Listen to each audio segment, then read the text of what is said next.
क्योंकि अभी तक हमने भौगोलिक परिस्थितियां जो हैं वो दशकों से बदलती हुई देखी हैं। क्या ये एक बहुत बड़ा कारण है कि भारत ने इस पर सोचा है और भारत का हक बनता है, ये कानून में भी है? हाँ बिल्कुल, देखो सच्चाई ये है कि एक तो भारत आप बड़ा दिल दिखा के आपको ज्यादा पानी दे रहा है और ऊपर से आप ऑब्जर्वेशन रेज कर रहे हो जो कि बेतुका है, जो कि इसके अंदर अगर आप देखें इस ट्रीटी में रन ऑफ द रिवर आप इस्तेमाल कर सकते हैं। हाइड्रो प्रोजेक्ट जो हमने कृष्ण गंगा जो नदी जिसको नीलम पाकिस्तान बोलता है और जो हमने इस्तेमाल के उसके ऊपर भी उसने ऑब्जर्वेशन रेज की, उसने केस किया और वो केस भी भारत जीता।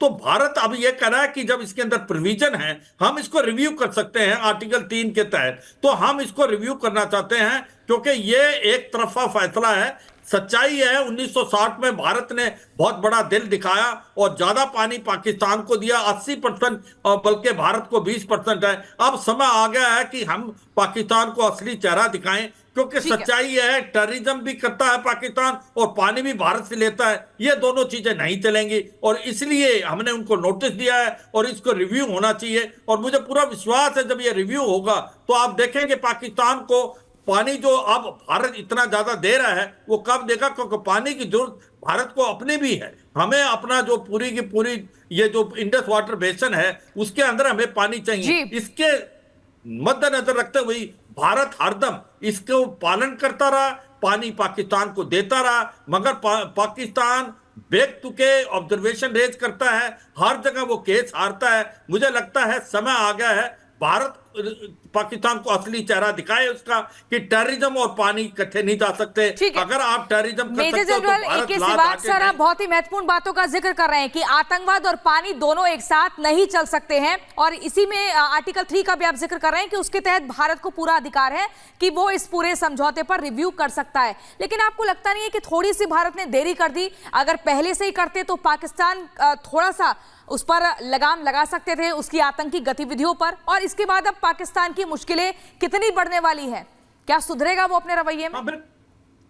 हाँ बिल्कुल, देखो आपने बहुत अच्छा पॉइंट रेज किया कि हमने अभी तक कभी भी इसका गलत इस्तेमाल नहीं किया क्योंकि हमने इस ट्रीटी साइन की थी 1960 की लड़ाई के दौरान भी हमने कभी भी पानी नहीं रोका, मगर पाकिस्तान ने इसका गलत इस्तेमाल किया है। पाकिस्तान टेररिज्म को बढ़ाता दे रहा है और पानी भी भारत से लेता जा रहा है। तो इसलिए भारत ने अब आई, आपने सही बोला कि ये हमें पहले ही कर देना चाहिए था, ये नोटिस पाकिस्तान को देके इस ट्रीटी को रिव्यू करें और इस ट्रीटी को इस तरीके से करें कि भाई भारत को भी उतना ही 50% पानी मिले, क्योंकि अभी 80% जो पानी है वो पाकिस्तान को जा रहा है, जबकि वो लोअर रेपराइन जो कंट्री है। भारत का बड़ा दिल था, भारत अभी तक देता रहा, मगर पाकिस्तान का असली चेहरा आप जानते हैं, पानी भी चाहिए उसको और आतंकवाद भी फैलाता है। देर आए दुरुस्त आए, मुझे लगता है एक बड़ा सही फैसला गवर्नमेंट ने किया है कि ये जो इंडस वाटर ट्रीटी 1960 की है इसके लिए हमने नोटिस दिया पाकिस्तान को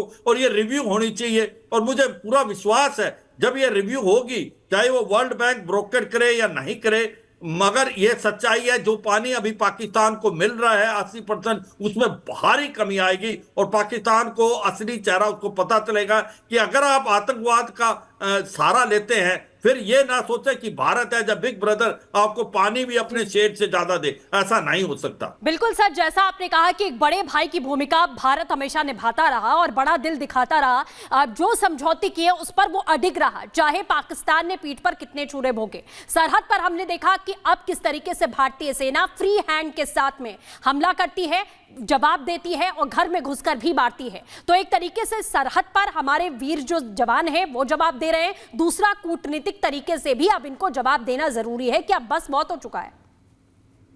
हाँ बिल्कुल, आपने बहुत ठीक बोला कि अब वो समय आ गया कि जो पाकिस्तान को असली जो उसका चेहरा है उसको हम बेनकाब करें और उसको दिखाएं कि ये अगर आप आतंकवाद का सहारा नहीं छोड़ेंगे तो भारत के साथ ना तो आपके कोई रिलेशनशिप हो सकती, टेररिज्म और talks can not go together. और ये सच्चाई है, जो लाइन ऑफ एक्चुअल कंट्रोल है या लाइन ऑफ कंट्रोल है जो पाकिस्तान के साथ है उसमें भारत बहुत ही अग्रेसिव है। और अब अगर पाकिस्तान आतंकवाद वहां से भेजने की कोशिश करते हैं तो हमारा जो काउंटर बिल्कुल शिवाज सर आपके पास लौटेंगे। इस समय वरिष्ठ पत्रकार हामिद खान साहब जुड़ गए पाकिस्तान से। जिस तरह से पाकिस्तान में गलत गतिविधियां की जा रही हैं और अब भारत ने फैसला कर लिया हामिद खान साहब कि हम उस पर विचार करेंगे। जो 1960 में हो रहा था वो नहीं चलेगा, क्योंकि बहुत सारी परिस्थितियां बदल गई हैं और भारत सरकार अब इस पर विचार भी करेगी। क्या कहेंगे आप? देखिए, बात यह है कि भारत से कश्मीर के मकबूजा कश्मीर के हालात संभाले नहीं जा रहे। भारत ने सारी कोशिशें कर ली, वहां पर जो कश्मीरी श्रीनगर, पुलवामा, बारामूला का कश्मीरी है वो आजादी लिए बगैर तो आपको छोड़ेगा नहीं। आपसे हालात काबू नहीं आ रहे, आप अपने अवाम की तवज्जो हटाने के लिए कभी इंडस वाटर ट्रीटी की बात करने लग जाते हैं, कभी लाइन ऑफ एक्चुअल कंट्रोल और लाइन ऑफ कंट्रोल की बातें करते हैं। वोटिंग चल रही है कश्मीर में, तो वहां तो लोकतंत्र की बहाली है। जी, लेकिन मेरा सवाल आपसे इंडस वाटर ट्रीटी को लेकर है।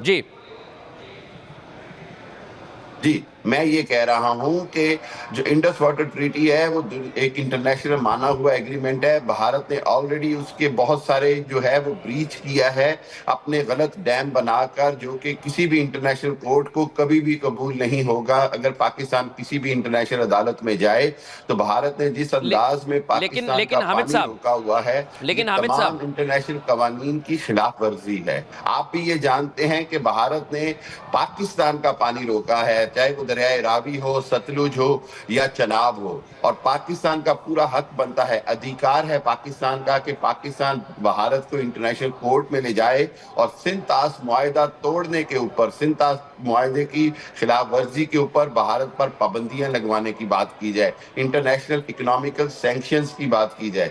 क्योंकि भारत ने जिस अंदाज में पाकिस्तान का जो पानी रोक कर जिस अंदाज में इस मुआहदे की खिलाफ वर्जी की, मैं ये समझता हूं कि जब से मोदी सरकार आई है वो तो गांधी जी को बापू मानने को तैयार नहीं है, वो तो गॉडसे को अपना हीरो मानते हैं। जिस अंदाज की हामिद अंसारी साहब, आपको बता देते हैं जब से मोदी सरकार आई है तब से देश में कितना बदलाव हुआ है। शायद आप वरिष्ठ पत्रकार हैं, लेकिन शायद आपकी नॉलेज में नहीं है। आपने सिर्फ जी, मोदी सरकार आई है तो उसके बाद से देखिए धारा 370 जम्मू कश्मीर से हटी है। मोदी सरकार आई है तो जम्मू कश्मीर में चुनाव हो रहे हैं। मोदी सरकार आई है तो देश में बदलाव हुआ है। 400 से ज्यादा फौजी मारा जा चुका है।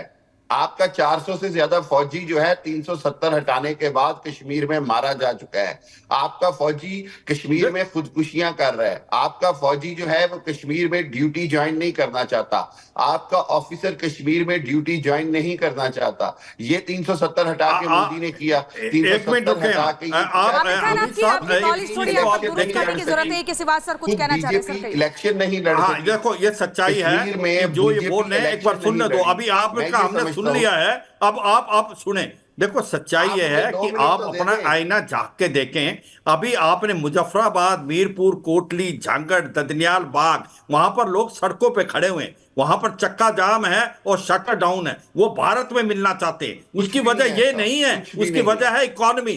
भारत का जम्मू और कश्मीर 70 साल आगे निकल गया पीओजे से और गिलगित पाकिस्तान से। आपने उसको एक प्रकार सेकंड क्लास सिटीजन माना है। नीलम नदी का मुंह मोड़ के आपने पंजाब की तरफ कर दिया। मंगला डैम में बिजली पैदा होती है, वो पहले पंजाब में जाती है, फिर पीओजे के में जाती है, और वो 170 रुपए पर यूनिट। तो आप देखो, आपको सच्चाई ये है कि भारत का बहुत बड़ा दिल है। भारत ने ये जो अभी आपकी इंडस वाटर ट्रीटी थी, उसके तहत अभी तक कभी लड़ाई के दौरान भी पानी को बंद नहीं किया। जो आप ये कृष्ण गंगा हाइडल प्रोजेक्ट की बात कर रहे हैं, ये आप गए हैं, आप इंटरनेशनल कोर्ट में हारे हैं, और ये सच्चाई है। As per the provision of Indus water treaty हम इसका रिव्यू ले सकते हैं आर्टिकल 3 की तरह। तो देखो सच्चाई देखें, आज आपका खैबर पख्तूनख्वा में क्या हो रहा है, तालिबान पाकिस्तान कितना सक्रिय हो रहा है, बलूचिस्तान लिबरेशन आर्मी कितनी फ्रीडम स्ट्रगल कर रही है बलूचिस्तान में।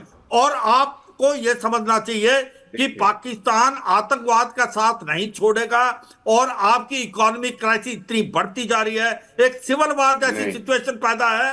आपको समझ आना चाहिए, आपके 4 हिस्से हो जाएंगे, खैबर पख्तूनख्वा, बलूचिस्तान, सिंध और पंजाब, और ये पीओजे के और गिलगित बाल्टिस्तान है वो भारत में मिलेगा। इसमें कोई शक नहीं होना चाहिए। आप बात कर रहे हैं भारत के आर्टिकल 370 और 35 से। आप आके देखें, हमारे लोकसभा इलेक्शन हुए तो वहां पर 60% के करीब वोटिंग हुई थी। अभी हमारी जो असेंबली इलेक्शन हो रहे हैं फेज 1 का, बीजेपी ने आज अभी तक देखिए 55% वहां पर वोटिंग हो चुकी है। तो सच्चाई है भारत एक डेमोक्रेटिक देश है। पाकिस्तान में कोई इलेक्शन होता है फेयर एंड फ्री? पहली बार जब था इमरान खान की तरफ जी। था झुकाव आर्मी का, इस बार पाकिस्तान की आर्मी का झुकाव PMLN की तरफ था। इमरान खान को आपने जेल में डाला हुआ है।